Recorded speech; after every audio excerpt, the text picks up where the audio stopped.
Magandang araw mga Kai Soto fans. Ngayon tatalakayin natin ang isang napaka-importanting laban na kinakaharap ng Gilas Pilipinas. Ang kanilang magiging first win sa FIBA Asia Cup qualifiers laban ng New Zealand. At paano tiyak na magiging tagumpay ito para sa atin? Lalo na tinambakan lang ng Poland ang New Zealand sa kanilang huling laro. Kailangan nating pagtuunan ng pansin kung paano ang Gilas ay may matinding pagkakataon na magtagumpay para sa New Zealand at kung paano natin makikita ang malaking potensyal ng ating kupunan upang manalo laban sa matibay na kalaban. Naging isang malaking pabor para sa Gilas Pilipinas ang pagkatalo ng New Zealand sa Poland na may score na 88-59. Ipinakita ng Poland na kahit mas mataas ang ranking ng New Zealand sa FIBA, ay kayang-kaya nilang talunin ang mga Tall Blacks. Ang Poland ay isang koponan na may disiplina at sulit na teamwork, ay ipinakita na may malaking kahinaan ang New Zealand pagdating sa depensa at consistency sa opensa. Kaya naman, ang Gilas Pilipinas ay may malaking pagkakataon na magtamo ng first win sa FIBA Asia Cup qualifiers laban ng New Zealand.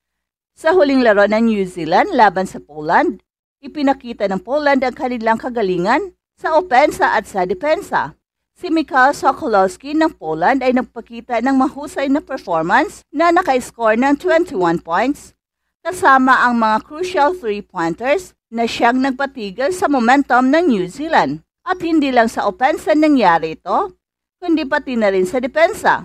Ang Poland ay napakita ng kanilang mahusay na teamwork at ang New Zealand ay hindi nakapagtayo ng magandang defense para pigilan ang kanilang mga players. At sa pagtatapos ng laro, nagwagi ang Poland ng 88-59, isang malupit na pagkatalo para sa New Zealand na siyang nagbigay sa atin ng pag-asa ng Gilas Pilipinas ay may kakayahang ding talunin sila. Tulad ng nakita natin sa laban ng Poland versus New Zealand, may mga kahinaan ang New Zealand na tiyak na kayang samantalahin ng Gilas Pilipinas. Ang pagkatalo ng New Zealand sa Poland ay isang malakas na mensahe para sa Gilas at ito ay isang pagkakataon upang patunayan na kaya nating talunin ang mga Tall Blacks sa FIBA Asia Cup qualifiers. Well, hindi may kakaila ng Gilas Pilipinas ay puno ng lakas, kumpiyansa at determinasyon at ang pagkatalo ng New Zealand ay siyang magsisilbing inspirasyon at dagdag na motivation para sa ating mga players. Sa kabila ng matinding laban nila kontra Poland, kung saan nagtapos ang Gilas sa isang 82-80 loss, makikita ang tapang at fighting spirit ng bawat miyembro ng kupunan. Ang mga leader ng Gilas tulad ni Justin Brownlee na gumawa ng 30 points, ay patuloy na nagbibigay ng stellar performance at huwag din natin kalimutan si Dwight Ramos na may 16 points, 9 rebounds and 5 assists, at si Kai Soto na nag-ambag ng 8 points and 11 rebounds.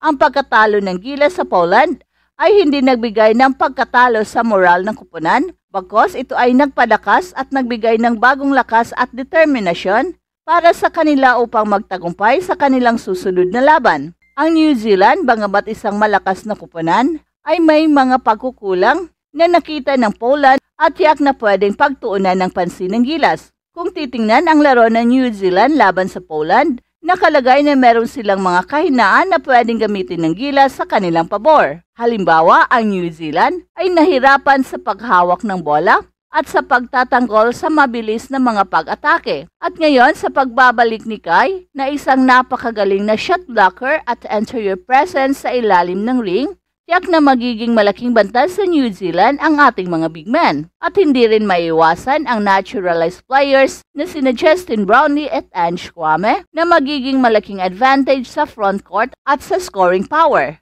Ang pagkakaroon ng ganito kalakas na lineup ay siyang magbibigay ng solidong laban kontra New Zealand at may mataas na posibilidad na makuha ng Gilas Pilipinas ang unang panalo nila sa FIBA Asia Cup qualifiers. Ang Gilas ngayon ay mas handa kaysa kailanman sa kanilang huling laban kontra Poland na kahit sa pagkatalo, sa bawat minuto ng laro, kita ang kanilang dedikasyon at tamang diskarte na siyang nagbigay ng ilang critical na puntos at depensa. At ngayon sa laban kontra New Zealand, ito na ang pagkakataon na patunayan na hindi lang sila basta isang underdog sa FIBA Asia Cup qualifiers, sila ang magpapakita na kaya nilang makipagsabayan sa pinakamalakas na team sa Asia. At si Coach Tim Cone, ang isa sa pinakatanyag na coach sa PBA, ay masusubukan ang kanyang galing sa pag-lead ng kupunan sa labanang ito. Sa kanyang malawak na karanasan, tiyak na mapamaximize niya ang lakas ng kanyang mga players at malampasan nila ang mga hamon na dala ng New Zealand. Magkaroon sila ng mga strategic decisions na siyang magbibigay ng malaking advantage para sa Gilas, at ito ang pagkakataon na maipakita ang pagiging matagumpay ng Gilas Pilipinas sa FIBA Asia Cup Qualifiers at tiyak na magiging malaking hakbang ito patungo sa tagumpay. Isa sa mga natutunan ng Gilas mula sa laban nila kontra Poland ay ang kahalagahan ng depensa at transition game. Sa kanilang 82-80 na pagkatalo sa Poland, ipinakita ng Gilas ang kanilang galing sa pagtakbo sa transition, pero nagkulang sila sa ilang aspeto ng depensa na nagbigay sa Poland ng pagkakataon para manguna.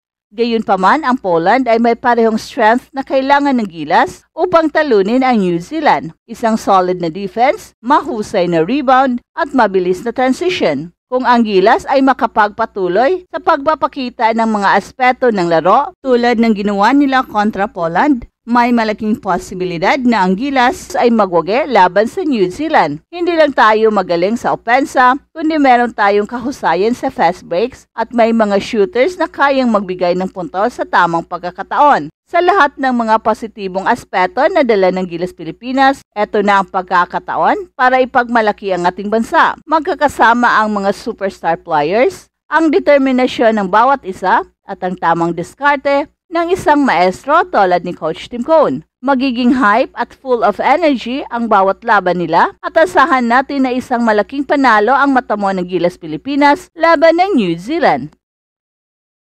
Hey, hey, hey!